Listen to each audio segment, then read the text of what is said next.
I moved to Willow Creek Heights thinking I was looking for quiet. You know, the kind of boring, manicured silence that kills a journalist's career but saves his soul. I was wrong. What I found was a secret, a 6-year-old girl, and 5 shadows that changed everything I thought I knew about bravery. And community. Every morning, exactly 6:45 a.m., rain or shine, she appeared. She was tiny, maybe 5, maybe 6, wearing this ridiculous threadbare pink coat. Looked like something out of a princess movie. But the dogs were something else. 5 full-grown, solid German shepherds, all moving with this quiet, almost terrifying discipline. They weren't pets. They were an army. And she, this little slip of a thing, was their general. The neighbors, well, they weren't quiet. It started as whispers. You know how it goes in a place like Willow Creek. All manicured lawns and poisoned gossip. Who owns them? Where are the parents? Is that even safe? Then the videos started popping up online. The K-9 commander of Willow Creek. And that's when Mrs. Albright got involved. She was the HOA president, a woman whose main purpose in life seemed to be ensuring no one parked an inch past the white line and that anything unusual, like a 5-dog silent march, was reported. To her, Lily Mae wasn't a phenomenon. She was an eyesore, a liability, a loose end. I'm Jax Riley, by the way. Or I was. Now I just drink coffee on my balcony, watching life instead of chasing it. But I couldn't stop watching this little girl. I noticed things the video cameras missed. The loose grip on the leash that was actually perfect control. The way the lead dog, a massive male with a scar across his leather collar, would glance at her, not waiting for a command but checking her breathing. Their movement wasn't random. It was a flanking maneuver. 1 dog leading, 1 trailing, 2 guarding the sides, and the lead, I swear, he walked so close he was her shadow. I started calling him Atlas in my head. The more I watched, the less the surface story made sense. Her pink coat was clean, but the shoes were scuffed, worn down like she'd been walking miles, not just 3 blocks. The dogs were immaculate, groomed, fed, muscles rippling, but their tags were old, faded, just stamped numbers, like military IDs. It screamed purpose. But what 5-year-old has a purpose? One morning, the curiosity just swallowed my neutrality. I grabbed my keys, threw on a jacket, and I followed them. I kept half a block back, blending in, playing the bored pedestrian. She never looked back. Atlas never even twitched an ear in my direction. They moved past the bakery, past the park, and then they did something new. They turned onto Blackwood Lane, the very edge of town, where the houses turned from cute stucco to forgotten wood. It was an unnerving street, broken fences, boarded windows. And that's when I noticed the shift.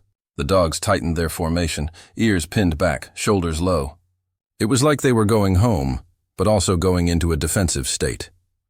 They stopped at the last property, an ancient, rickety place they called the Mill, which looked ready to fall into the creek behind it. Lily Mae, I found her name later, Lily Mae Thorne. She whispered something so low I couldn't hear it, but the tension in the dogs melted away instantly. They wagged their tails, this sudden, soft motion, and she slipped through the broken gate, disappearing inside the peeling front door. I caught a flash of movement through the window. More dogs, older ones, maybe 2 or 3. I muttered, "All right, Thorne, let's see who you really are." The real escalation came 2 days later. Not from the HOA, but the street. Lily Mae was crossing Sycamore Atlas on high alert, when some idiot on a motorcycle, loud and fast, came roaring around the corner. He leaned too close, trying to be cool, and clipped the curb. Before I could even shout, Atlas moved. It wasn't a sprint. It was a calculated lunge, placing his massive body, followed by the others. Vesta and Ranger, directly between the screaming engine and Lily Mae. The biker swerved. Crashed into a dumpster and the dogs held the line. I ran across the street. "Kid, are you okay?" The dogs immediately spun, forming a growling semicircle. She was crouched by Atlas, her small pink-coated hand on his fur. "Shh, it's all right, Atlas. You did good, boy." The name Atlas, the way she said it. It was a call sign. When she looked up, her eyes weren't just innocent. They were haunted. "We're fine," she said, her voice thin but absolute. And I saw it, just for a second when she tugged her coat sleeve down to hide it, a faint pale scar on her wrist, almost like an old surgical mark. Before I could ask about it, the dogs herded her away, back toward the shadows of Blackwood Lane. I stood there, adrenaline still pumping, realizing this wasn't just a mystery, it was a mission. That night, the hammer dropped. Mrs. Albright, satisfied with the viral video evidence and the reports of aggressive animals, had made the official call. The next morning, I watched from my parked car as a gleaming white animal control van and 2 uniformed officers rolled up to the mill. The confrontation was brutal. Lily May appeared in the doorway, her pink coat looking even more pathetic against the bleak backdrop. Atlas and the 5 others were instantly at the fence, hackles raised, roaring a thunderous, territorial warning that shook the thin metal gate. The senior officer, trying to be gentle, called out, "Sweetheart, where are your parents? We just need to check on the dogs." Her face was pale. She rested her hand on Atlas's enormous head. "It's just us," she whispered, and then her voice broke, the sound ripping right through me. "Please don't take them. They're all I have left." The officer couldn't push past the raw emotion, or the very real threat posed by 5 highly trained defensive dogs. They retreated, promising to return with child services and a warrant the next day. But I knew deep down that tomorrow would be too late. The fight was coming to a head, and I couldn't be a spectator anymore. The storm hit that evening, a biblical downpour that turned Willow Creek Heights into a maelstrom of wind and lightning. It was the chaos I needed. At 7:00 p.m. I drove straight to the mill. I could hear the desperate whimpering of the dogs over the wind, a sound of pure terror. Lily May was trapped, exposed and vulnerable. I kicked the warped door in. The smell inside was overwhelming. Wet fur, fear, and something antiseptic. My flashlight beam cut through the darkness. Lily May was huddled in the corner, clutching 2 older, shivering dogs. Atlas immediately sprang to his feet, not growling at me, but whining. A plea. I rushed to her, wrapping my coat around her trembling body. I had to get her out. As I lifted her, my light caught a small, framed photo lying face down on the water-damaged floor. I turned it over. My breath left me in a rush. A handsome man in a K-9 officer uniform, beaming, standing proudly next to these very same 5 German shepherds. The nameplate on his chest read, Officer Caleb Thorne, and the resemblance to the girl, her face, her eyes. She wasn't just walking the dogs. She was his daughter. And in that moment, as the thunder cracked right over the house, I knew the secret wasn't a crime. It was a tragic, profound promise.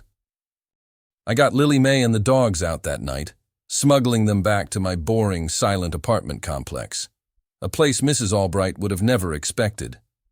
I made her tea, wrapped her in a blanket, and watched her sleep, Atlas's head resting on the foot of the couch. The photo of Officer Thorne was on my table. I understood now. This wasn't about a mysterious child.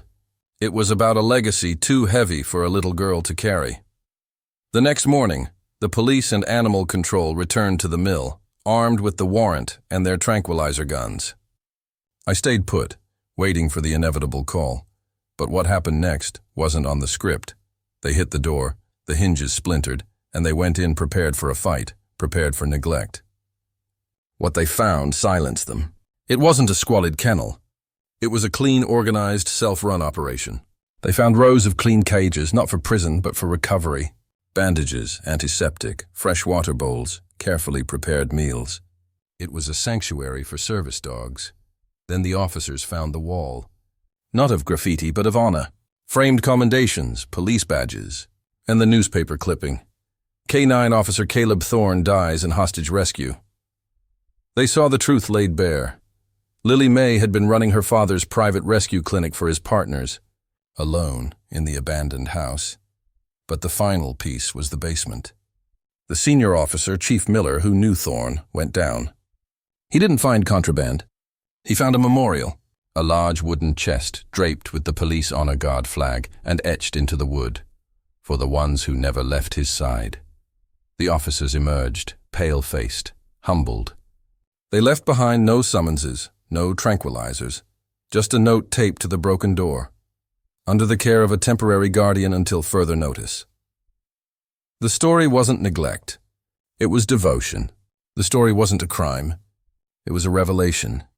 When Lily May finally woke up, I told her what they found.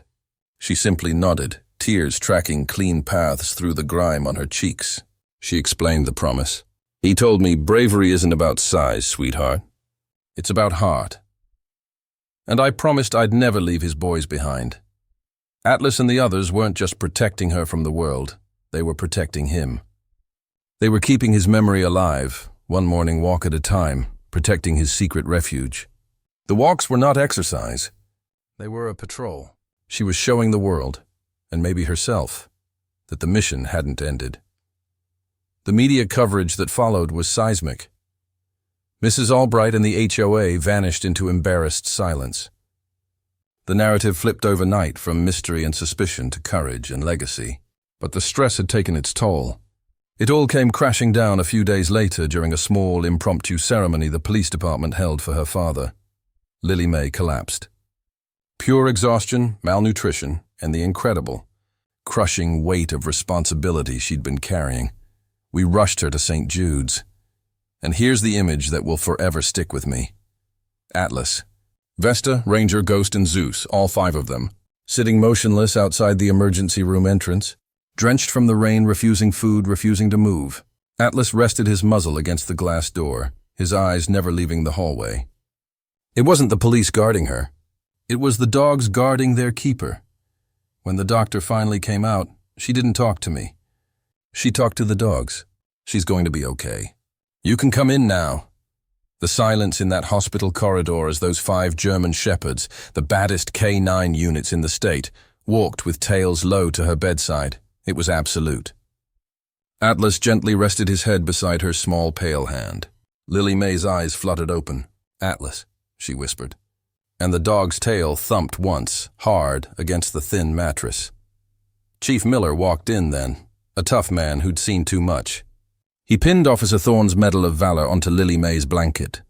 Your father was the bravest man I ever knew, he said, his voice thick with emotion.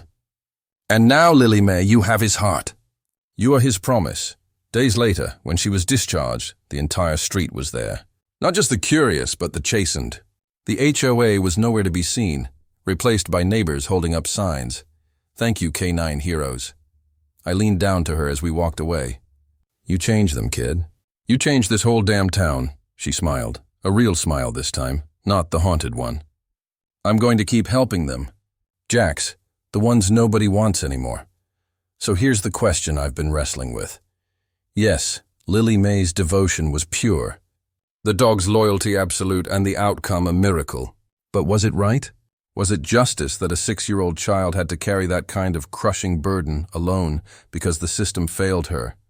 Because the community was too busy gossiping and worrying about property values to see the heroism happening right on their sidewalk? I'm not going to tell you the answer because this is my story, but it's your community too. Tell me in the comments below. If you were Jax, would you have interfered sooner? And does a noble sacrifice excuse a child having to live in such desperation? Like and share this story if you believe justice is about more than just following the rules. And subscribe for more stories that reveal the incredible secrets hidden just beneath the surface of everyday life.